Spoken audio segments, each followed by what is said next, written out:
মেয়েদের সুন্দর হাসি দেখে ভেবো না তাদের জীবনে অনেক সুখ আছে। এই পৃথিবীতে হাজার হাজার মেয়ে আছে যারা লোক দেখানোর জন্য হাসে, কিন্তু তাদের ভিতরটা পুড়ে কয়লা হয়ে গেছে।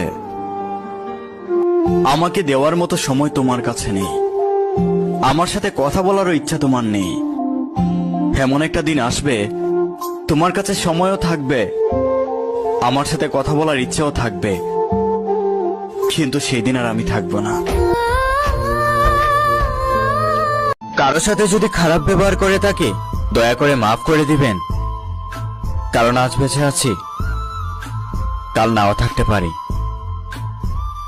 আমি কখনো তোমাকে হারাতে চাইনি, সব সময় চেষ্টা করছি তোমার কাছে ভালো হয়ে থাকার, কিন্তু কোনো লাভ হয়নি, কারণ তোমার ইচ্ছাই ছিল আমাকে খারাপ সাজিয়ে দূরে সরে যাবে। হায়, কত সুন্দর খেলা তাই না? হঠাৎ কেউ জীবনে আসলো, আস্তে আস্তে মনের ভেতর ঢুকলো, তারপরে একদিন যত্ন করে মনটা ভেঙে চলে গেল। তোমাকে ভুলতে পারি না, কি করব বলো? তোমার স্মৃতিগুলোই যে এমন, না তোমাকে ভুলতে দিচ্ছে আর না শান্তিতে বাঁচতে দিচ্ছে।